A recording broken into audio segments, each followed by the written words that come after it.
Hello friends, welcome to my channel. இன்றைக்கி ஒரு wireless மைக்கோட unboxing video தான் பார்க்க போகிறோம். இந்த வயர்லெஸ் மைக் வாங்கினதுக்கான காரணம் நான் அப்லோட் பண்ண ப்ரீவியஸ் வீடியோவில் ஆடியோ குவாலிட்டி ரொம்ப மோசமாக இருந்தது. அந்த ஆடியோ குவாலிட்டி எப்படி இம்ப்ரூவ் பண்ணலாம் அப்படின்னு யோசிக்கும்போது தான் வயர்லெஸ் மைக் பெட்டர் ஆப்ஷனாக இருக்கும்னு மார்க்கெட்டில் பார்க்கும்போது நம்மளுக்கு கிடைச்ச பிராண்டு தான் கிரெனாரோ. ஸோ அந்த பிராண்டில் ரீசெண்டாக ரிலீஸ் ஆன இந்த மைக்கு கிரெனாரோ S13 Pro இந்த மைக்கு தான் பர்ச்சேஸ் பண்ணியிருக்கேன். இந்த மைக்கு அன்பாக்ஸ் பண்ணி உள்ளே என்னென்ன கொடுத்துருக்காங்க, என்னென்ன ஸ்பெக் இருக்குது, அது மட்டும் இல்லாமல் இந்த மைக்கோட பெர்ஃபார்மன்ஸ் எப்படி இருக்குது அப்படின்னு செக் பண்ணி பார்க்கலாம். பாக்ஸில் ஃப்ரண்டில் பிராண்டோட நேம் கிரெனாரோ, மாடல் நம்பர் S13 Proன்னு கொடுத்துருக்காங்க. பாக்ஸுக்குள்ளே கேஸ் எப்படி இருக்கும் அப்படின்னு அந்த மாடலையும் கொடுத்துருக்காங்க.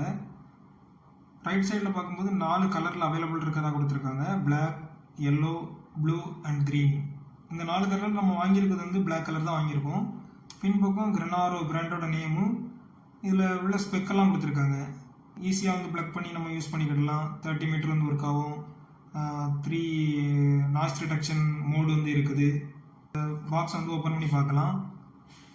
ஓப்பன் பண்ணும்போது உள்ளே வாரண்டி கார்டு தான் ஃபஸ்ட் வச்சுருக்காங்க. வாரண்டி கார்டில் ஒரு QR கோடு கொடுத்துருக்கு. இந்த QR கோடை நம்ம ஸ்கேன் பண்ணி ரிஜிஸ்டர் பண்ணால் 1 வருஷம் வாரண்டி நம்மளுக்கு கிடைக்கும். இந்த மைக்ரோஃபோன் 1 வருஷத்துக்குள்ளே ஏதாவது ஆகிடுச்சு அப்படின்னா நம்ம வாரண்டி கிளைம் பண்ணிக்கலாம்.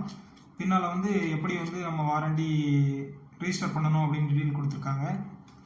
உள்ளே மைக்ரோஃபோன் கேஸை பிளாஸ்டிக் கவரில் வச்சுருக்காங்க. உள்ளே யூசர் மேனுவலும் கொடுத்துருக்காங்க. யூசர் மேனுவலில் ஃப்ரண்டில் மைக்கோட மாடல் கொடுத்துருக்காங்க. இது ஐஃபோனில் எப்படி கனெக்ட் பண்ணணும், ஆண்ட்ராய்டு ஃபோனில் எப்படி கனெக்ட் பண்ணணும், அதில் உள்ள டீட்டெயில் கொடுத்துருக்காங்க. உள்ளே ஒரு பிளாக் கலர் பாக்ஸ் இருக்குது. இந்த பிளாக் கலர் பாக்ஸ் ஓப்பன் பண்ணி பார்ப்போம். பிளாக் கலர் பாக்ஸ் ஓப்பன் பண்ணும்போது இதில் நம்ம சார்ஜ் பண்ணுறதுக்கான வயர் டேட்டா கேபிள் கொடுத்துருக்காங்க. இதில் 2 சிபின் போர்ட்டு, 2 மைக்கை சார்ஜ் பண்ண சிபின் போர்ட்டும் யூஎஸ்பி கேபிளும் யூஎஸ்பி போர்ட்டும் கொடுத்துருக்காங்க. இது இல்லாமல் நம்ம ஐஃபோனில் கனெக்ட் பண்ண லைட்னிங் போர்ட்டும் கொடுத்துருக்காங்க. இப்போ நம்ம மைக் ஓப்பன் பண்ணி எப்படி இருக்குது அப்படின்னு பார்க்கலாம். மைக் கவர் நல்லா திக்கான கவரில் கொடுத்துருக்காங்க. மைக்கை பார்த்தீங்க அப்படின்னாக்கி பிராண்டு ஃப்ரண்டில் பிராண்டு நேம் கிரெனாரோன்னு கொடுத்துருக்காங்க. பேக் சைடில் சிபின் போர்ட்டு, அது பக்கத்துலேயே இண்டிகேஷன் லைட் மாதிரி கொடுத்துருக்காங்க. நல்லா மேட் ஃபினிஷில் இருக்குது. நம்ம இதை ஹோல்டு பண்ணும்போது நம்மளோட ஃபிங்கர் பிரிண்ட் இதில் பதியுது. நம்ம இந்த மைக்கோட கேஸை ஓப்பன் பண்ணி பார்ப்போம் உள்ளே என்ன கொடுத்துருக்காங்க அப்படின்ட்டு. இது ஓப்பன் பண்ணும்போது இந்த டோர் நல்லா ஃப்ளெக்சிபிளாக கொடுத்துருக்காங்க. ஓப்பன் பண்ண உடனே 2 மைக்ரோஃபோன் உள்ளே இருக்குது. உள்ளே ஒரு ரிசீவர் கொடுத்துருக்காங்க. இது இல்லாமல் இந்த கேஸ் நல்லா ஹார்ட் பிளாஸ்டிக்கில் நல்லா ப்ரீமியமாக கொடுத்துருக்காங்க. நல்லா ஸ்ட்ராங்காக இருக்குது. அதில் ரிசீவரை பார்க்கும்போது ரிசீவர் ஆண்ட்ராய்டு ஃபோனில் கனெக்ட் பண்ண மாதிரி கொடுத்துருக்காங்க. ரைட் சைடில் ஒரு சிபின் போர்ட்டும் கொடுத்துருக்காங்க. இதில் ஒரு இண்டிகேஷன் லைட் கொடுத்துருக்காங்க. நம்ம கனெக்ட் பண்ணும்போது இதில் லைட் நம்மளுக்கு பிளிங்க் ஆகும். மைக்கை பார்க்கும்போது நம்ம வாய்ஸ் ரெக்கார்ட் பண்ணுற அந்த மைக் கொடுத்துருக்காங்க. அது கீழே 4 இண்டிகேஷன் சிம்பிள் கொடுத்துருக்காங்க. லெஃப்ட் சைடு நம்ம இந்த மைக்கை ஃபுல்லாக ஆக்சஸ் பண்ணதுக்கான பட்டன் கொடுத்துருக்காங்க. ஒரே ஒரு பட்டன் தான் கொடுத்துருக்காங்க எல்லா ஆக்சஸுக்கும். ரைட் சைடு பார்க்கும்போது ஒரு சிபின் போர்ட்டு கொடுத்துருக்காங்க. இந்த கேஸ் ஏதாவது பிரச்சனையாகிடுச்சு, சார்ஜ் ஏறாமல் ஏதாவது ப்ராப்ளம் வந்துச்சு அப்படின்னாக்கி நம்ம இந்த சிபின் போர்ட் மூலமாக டைரெக்டாக நம்ம சார்ஜ் போட்டு பண்ணிக்கிடலாம். இது இல்லாமல் பேக் சைடு நம்ம ஷார்ட்டில் ஹூக் பண்ணதுக்கு அந்த கிளிப் கொடுத்துருக்காங்க. பார்க்கும்போதே நல்லா ஹை பிராண்ட் மைக் மாதிரி இருக்குது. இதில் அந்த சார்ஜிங் பின் இருக்கிற இடத்துல ஒரு டேப் மாதிரி கொடுத்துருக்காங்க. இந்த டேப் எடுத்து நம்ம பார்த்தோம் அப்படின்னாக்கி மைக்கை சார்ஜ் பண்ணுறதுக்கான அந்த பாயிண்ட் கொடுத்துருக்காங்க. நம்ம இப்போ மைக்கை ஆன் பண்ணி பார்க்கலாம். மைக்கை ஆன் பண்ண உடனேயே நம்மளுக்கு அந்த பேட்டரி எவ்வளவு இருக்குது அப்படின்னு இண்டிகேஷன் காட்டுது.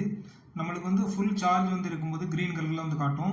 சார்ஜ் கொஞ்சம் ஆஃப் இருக்கும்போது எல்லோ கலரில் காட்டும்.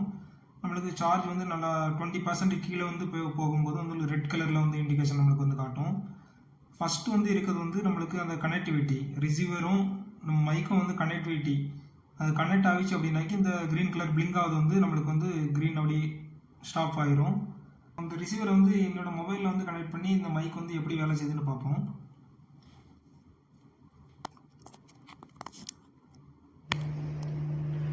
ஃப்ரெண்ட்ஸ், நம்ம மைக்கை வந்து ரிசீவர் வந்து ஃபோனில் கனெக்ட் பண்ணோன்னே இந்த மைக்கில் வந்து பிளிங்க் ஆகிட்டு இருந்த அந்த 2 க்ரீனுமே வந்து ஸ்டாப் ஆகிடுச்சு. இப்போ நம்ம ஒவ்வொரு நாய்ஸ் ரிடக்ஷன் மோடாக வந்து ஆக்டிவேட் பண்ணி செக் பண்ணலாம். இது வந்து எப்படி நம்ம வந்து யூஸ் பண்ணணும் அப்படின்னா, இந்த சைடில் கொடுத்துருக்க பட்டனை நம்ம ஒரு ப்ரெஸ் பண்ண அந்த நாய்ஸ் ரிடக்ஷன் மோடு வந்து சேஞ்ச் ஆகிட்டே இருக்கும். இப்போ ஃபஸ்ட் நாய்ஸ் ரிடக்ஷன் மோடு நம்ம வந்து செக் பண்ணலாம். அதுக்கு முன்னால் நான் வந்து அன்பாக்சிங் பண்ணும்போது மைக்கே இல்லாமல் நான் பேசினேன். அப்போ இருந்த என்னோடய வாய்ஸுக்கும் இப்போ நான் மைக்கை கனெக்ட் பண்ணுற உள்ள என்னோடய வாய்ஸுக்கும் உள்ள வித்தியாசத்தை பாருங்கள். இப்போது நாய்ஸ் ரிடக்ஷன் மோடு ஒன்று ஆன் பண்ணலாம். நான் இப்போ இந்த பட்டனை வந்து ஒருக்கா ப்ரெஸ் பண்ணும்போது அந்த கனெக்டிவிட்டி லைட் வந்து ஒருக்கா பிளிங்க் ஆகி அப்படி வந்து கான்ஸ்டண்ட்டாக எரிய ஆரம்பிக்கும். இது வந்து நாய்ஸ் ரிடக்ஷன் மோடு ஃபஸ்ட்டு. இப்போ என் வாய்ஸ் வந்து ஏதாவது வித்தியாசம் சேஞ்ச் ஆகிருக்கா அப்படின்னு பாருங்கள். நம்ம இந்த ரூமில் வந்து ஃபேன் எல்லாமே ஓடிக்கிட்டு இருக்குது. சவுண்ட் வந்து எப்படி இருக்குது அப்படின்னு பாருங்கள். இப்போ 2வது மோடை வந்து நம்ம ஆன் பண்ணி பார்க்கலாம்.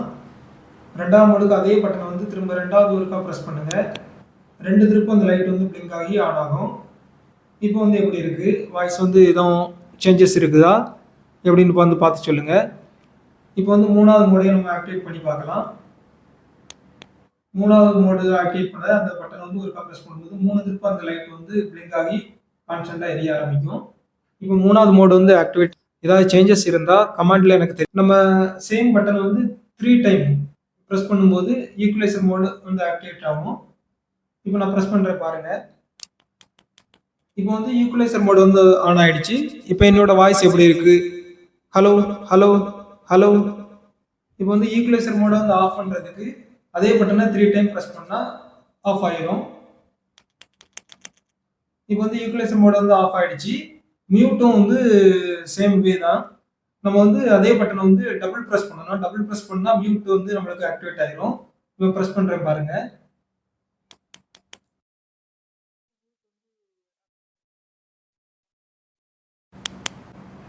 அதே பட்டனை வந்து டபுள் ப்ரெஸ் பண்ணும்போது நம்மளுக்கு வந்து மியூட் வந்து ஆஃப் ஆயிரும். இப்போ வந்து நம்ம இதில் உள்ள எல்லா ஆப்ஷனுமே வந்து செக் பண்ணி பார்த்துட்டோம் இன்டோரில். இது எல்லா ஆப்ஷனுமே நம்ம வந்து அவுட்டோர்லேயே வந்து செக் பண்ணி பார்க்கலாம். டிராஃபிக்கில் எப்படி இருக்குது, வெளியே வந்து அந்த காற்றுல வந்து நம்ம வாய்ஸ் வந்து கிளியராக இருக்கா, நாய்ஸ் எல்லாம் ரிடக்ஷன் பண்ணுதா அப்படின்னு பார்க்கலாம். நம்ம இப்போ வந்து வெளியே வந்து செக் பண்ண வந்தாச்சு மைக்கை. இப்போ வந்து நான் நாய்ஸ் ரிடக்ஷன் ஆன் பண்ணாமல் வந்து பேசிக்கிட்டு இருக்கேன். இப்போ உங்களுக்கு பார்த்தாலே தெரியும் இந்த பக்கம் எவ்வளோ பைக்கு கார்லாம் போய்ட்டுருக்கு அப்படின்ட்டு. இப்போ நான் ஒவ்வொரு நாய்ஸ் ரிடக்ஷனாக வந்து ஆன் பண்ணுறேன். எப்படி இருக்குன்னு பார்த்து கமெண்டில் எனக்கு சொல்லுங்கள். இப்போ ஃபஸ்ட் நாய்ஸ் ரிடக்ஷன் ஆன் பண்ணியிருக்கேன். இப்போ சவுண்டு எந்த அளவுக்கு வந்து மாறி இருக்குது அப்படின்ட்டு பாருங்கள். இப்போ வந்து 2வது நாய்ஸ் ரிடக்ஷன் வந்து ஆன் பண்ணுறேன். எந்த அளவுக்கு வந்து நாய்ஸ் ரிடக்ஷன் ஆகுது அப்படின்ட்டு எனக்கு வந்து மறக்காமல் கமெண்ட் பண்ணுங்கள். இப்போ வந்து 3வது நாய்ஸ் ரிடக்ஷன் வந்து ஆன் பண்ணுறேன். இப்போ வந்து ஆடியோ குவாலிட்டி வந்து நல்லா பெட்டராக கிடைக்கும் அப்படின்ட்டு எதிர்பார்க்கேன். நீங்கள் எப்படி 30 மீட்டர் வந்து ஒர்க் ஆகும் அப்படின்னு சொல்லியிருக்காங்க. நான் இப்போ வந்து லாங்காக போகிறேன். இது வந்து எந்த அளவுக்கு வந்து ஒர்க் ஆகுது அப்படின்னு வந்து பார்ப்போம். ஃப்ரெண்ட்ஸ், நான் வந்து இப்போது ஒரு ஏறக்குறைய 5 to 8 மீட்டர் தூரத்தில் நிற்கேன். இப்போ எந்த அளவுக்கு வந்து வாய்ஸ் வந்து கேப்சர் பண்ணுது அப்படின்னு வந்து தெரிஞ்சிருக்கோம் உங்களுக்கு. இந்த மைக் வந்து நான் வந்து ஆஃபர் ப்ரைஸில் 1600 ரூபாய்க்கு வந்து வாங்கினேன். 1600 ரூபா ப்ரைஸ் ரேஞ்சுக்கு இந்த மைக் வந்து ஒர்த்தான மைக் தான். தேவையுள்ள பிகினர் யூடியூபர் வந்து வாங்கி யூஸ் பண்ணி பாருங்கள். எப்படி இருக்குன்னு கமெண்ட் பண்ணுங்கள். இந்த வீடியோ பிடிச்சிருந்தா லைக் பண்ணுங்கள், கமெண்ட் பண்ணுங்கள், ஷேர் பண்ணுங்கள், சப்ஸ்கிரைப் பண்ணுங்கள். மறக்காமல் பெல் பட்டனை கிளிக் பண்ணுங்கள். அடுத்த வீடியோவில் சந்திக்கலாம் ஃப்ரெண்ட்ஸ்.